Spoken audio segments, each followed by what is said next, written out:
One of the things that I did when I left home at 18 was live with a pastor and his wife. One of the things that they taught me was that you could have communion at home.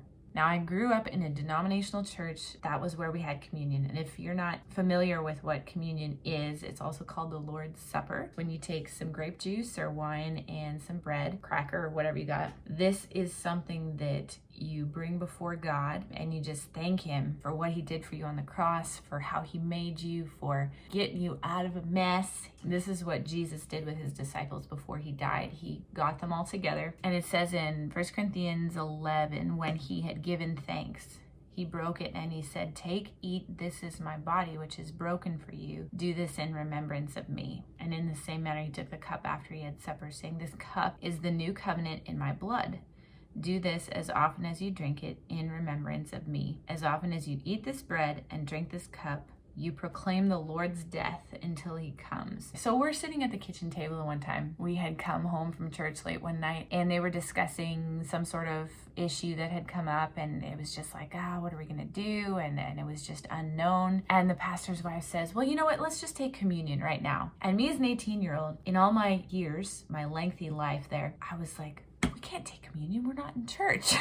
And I didn't say that out loud, but that's what I was thinking. I was like, we're not in church. We can't have communion. We're not in church. But then I was like, well, technically I'm with the pastor and his wife, so it's okay, right? I did not quite understand until that point that you could have communion with God, just you and him, anywhere. You don't have to be in a church building. He is with you one-on-one all the time. When you aren't with a body of believers, when you are by yourself, and when you are in a predicament that you don't know what to do, there is something, a point of contact, if you want to call it that, something physical that you can see with your eyes that he passed down through the ages, and he said, you've got to do this. You've got to remember what I've done for you. And if he told us to remember, that means he knew we would forget.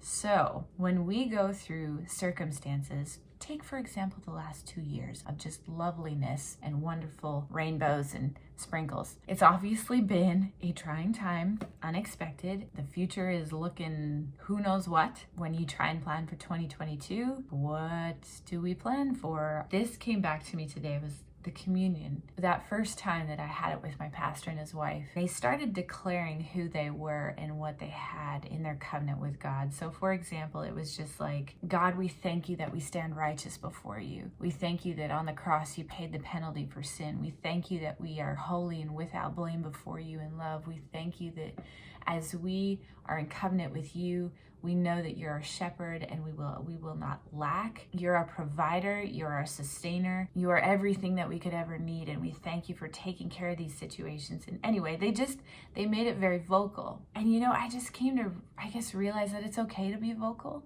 that it's okay to say out loud that you're thankful, and to do it with the communion. And so there's a lot of churches that will do, once a month, or some will do every week. Maybe yours does once a year. Maybe some churches don't do it at all. But it's important to know that even if you're not in a church building, it's okay to do it just between you and God. And that was a huge revelation to me when I was younger. So I just wanted to share that with you today, because when you get worried, when you get anxious, when the fears of the world start trying to come in, when you start getting a little bit on shaky ground, get out the juice and the cracker, get out the water and the fruit snack. I don't care, like whatever it is. It's not the physical things that are doing the work. It's the remembrance in your spirit. It's the trust that you have in God. And when you cast your care on him and you come to the table and you say, Lord, I remember that you're with me. He loves that. He loves it. And just like how when you're married, you put a wedding band on, and that's a reminder you're married. Even though you wake up and you're like, am I married? You are married, you have a wedding band, and even if you don't feel like you're married, you are. I had bought one a couple years ago. This isn't a wedding ring, but it's just a ring to remind me that I'm in covenant. I'm in a marriage covenant with God myself. Every Christian is in a covenant partnership, a covenant marriage, if you want to call that, with God. And so this is my reminder. Yes, God is my provider. He is the one that I lean on. He is the one that I trust. Thank him. That's what Jesus did. And this was the night before he died, his last private time with his disciples. And I think if there's anything that he'd want to share or give them one last teaching, this knocked it out of the park. It was so good. And we're still doing it today. No matter what happens in this world, God is there, and you walk through the valley of the shadow of death. You don't stay there and camp out and pitch a tent and cry and mourn for the rest of your life. We go through triumphantly,